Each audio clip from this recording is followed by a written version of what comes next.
Tsutomu Miyazaki नाम एक ऐसा नाम है जो जापान के इतिहास में सबसे जघन्य और भयावह अपराधों में से एक के रूप में दर्ज है। यह नाम सिर्फ एक हत्या के आरोप में नहीं, बल्कि अत्यंत विकृत और भयावह मानसिकता को दर्शाता है। मियाज़ाकी ने अपनी हत्या और मांसाहारी अपराधों से न केवल जापान बल्कि पूरी दुनिया को चौंका दिया। उसका मामला इतनी गहरी मानसिक विकृति का प्रतीक बन गया कि वह कैनिबल किलर के नाम से जाना गया। इस कहानी में हम जानेंगे कि कैसे एक व्यक्ति जिसकी मानसिकता में इतनी गहरी विकृति थी, उसने न केवल निर्दोष बच्चों की हत्या की, बल्कि उन्हें मारने के बाद उनके शरीर को खाने का साहस भी किया। यह एक ऐसी कहानी है जो मानसिक विकृति, भय और मानवता के अंतहीन अंधेरे को उजागर करती है। अध्याय 8, मियाज़ाकी का प्रारंभिक जीवन। Tsutomu मियाज़ाकी's early life.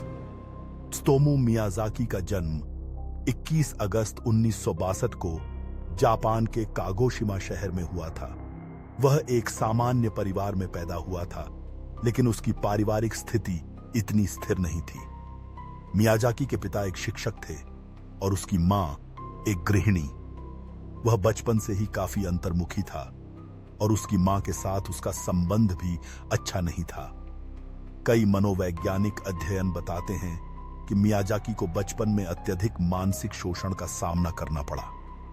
उसका परिवार उसे बहुत ही सख्त तरीके से पाला करता था और उसे कभी भी मानसिक सहारा नहीं मिला। मियाज़ाकी के मन में बचपन से ही अजीब और विकृत विचार आते थे। वह अक्सर अपनी इच्छाओं को दबाने की कोशिश करता था, लेकिन जैसे जैसे वह बड़ा हुआ, उसकी मानसिक स्थिति और भी खराब होती गई। वह एक बहुत ही अकेला व्यक्ति था और समाज से कट गया था। इस दौरान उसने हिंसा और भयावहता की ओर रुख किया, जिससे उसकी मानसिक विकृति की शुरुआत हुई। अध्याय 2, मियाज़ाकी की विकृत मानसिकता। मियाज़ाकी's डिस्टर्ब्ड माइंडसेट। मियाज़ाकी का मन शुरू से ही हिंसा और विकृति की ओर झुका हुआ था। उसे बच्चों के प्रति एक अजीब तरह की आकर्षण महसूस होने लगी थी, जिसे वह अपनी मानसिक विकृति मानता था। उसके दिमाग में यह विचार उत्पन्न हुए कि वह बच्चों को मारने के बाद उनके शरीर को खा सकता है, ताकि वह उन्हें हमेशा के लिए अपने पास रख सके। मियाज़ाकी को शुरुआत में किसी प्रकार के कुत्सित फंतासी के रूप में इस विचार ने प्रभावित किया। उसने इस मानसिकता को एक तरह से वास्तविकता में बदलने की कोशिश की। वह अक्सर हिंसक पोर्नोग्राफी और विकृत कल्पनाओं में खो जाता था। उसका दिमाग इन सभी चीजों से भरा हुआ था और उसकी मानसिक स्थिति पर इसका गहरा प्रभाव पड़ा। उसके दिमाग में उत्पन्न होने वाली यह विकृति केवल एक फंतासी नहीं थी, बल्कि एक गंभीर मानसिक समस्या का संकेत थी। उसने अपनी विकृत इच्छाओं को संतुष्ट करने के लिए एक खौफनाक कदम उठाया। अध्याय 3, पहली हत्या और अपराध। First murder and crime. 1988 में मियाज़ाकी ने अपनी पहली हत्या की योजना बनाई। उसने एक छोटी लड़की को अपना शिकार बनाने का निर्णय लिया। इस समय तक वह अपनी मानसिक विकृति को पूरी तरह से समझ चुका था और उसने इस विकृति को वास्तविकता में बदलने का निर्णय लिया। मियाज़ाकी ने 4 साल की लड़की को अपहरण किया और उसे अपनी कार में बैठाकर एक निर्जन स्थान पर ले गया।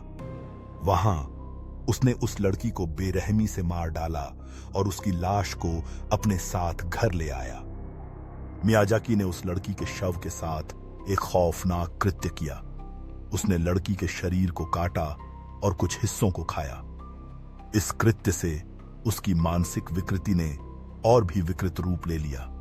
इसके बाद उसने उसी तरह से और कई हत्याएं की और एक एक करके उन शवों के साथ वही भयानक कृत्य किया। इस समय तक मियाज़ाकी पूरी तरह से अपराधी बन चुका था और उसकी हत्याओं का सिलसिला जारी रहा।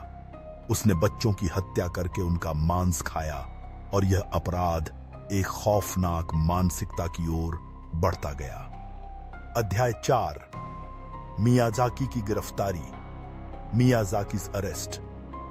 मियाजाकी का अपराध लगभग 2 वर्षों तक चलता रहा, लेकिन पुलिस को उसके बारे में कोई ठोस जानकारी नहीं मिल पाई थी।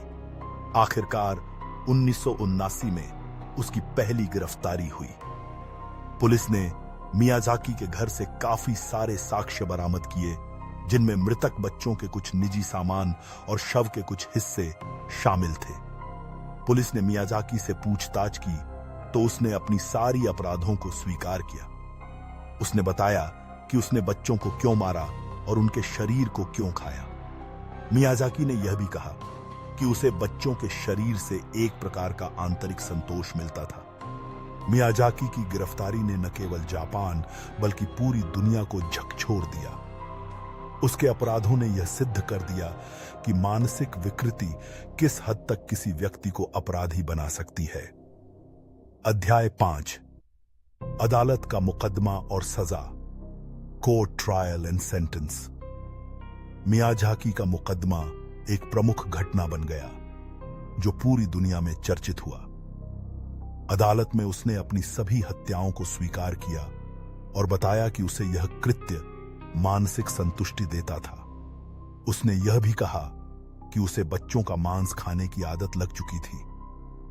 अदालत ने मियाजाकी को दोषी ठहराया और उसे मौत की सजा सुनाई। 2008 में मियाजाकी को फांसी पर लटका दिया गया। मियाजाकी की सजा न केवल जापान के लिए बल्कि पूरी दुनिया के लिए एक चेतावनी बन गई कि मानसिक विकृति की गंभीरता को नजरअंदाज नहीं किया जा सकता। निष्कर्ष, कंक्लूजन। त्सुतोमू मियाजाकी का मामला एक ऐसी विकृत मानसिकता का प्रतीक बन गया है जिसने न केवल मासूम बच्चों की जान ली बल्कि पूरी दुनिया को यह एहसास दिलाया कि मानसिक विकृतियों के खतरनाक परिणाम हो सकते हैं। मियाजाकी का नाम हमेशा के लिए एक खौफनाक अपराधी के रूप में इतिहास में दर्ज हो गया। यह कहानी हमें यह सिखाती है कि मानसिक समस्याओं को नजरअंदाज नहीं किया जा सकता और समय रहते उनका इलाज करना बेहद जरूरी है। यह घटना न केवल एक मानसिक विकृति को उजागर करती है बल्कि यह भी दिखाती है कि किसी भी समाज में ऐसी खतरनाक मानसिकता के लिए कोई जगह नहीं होनी चाहिए।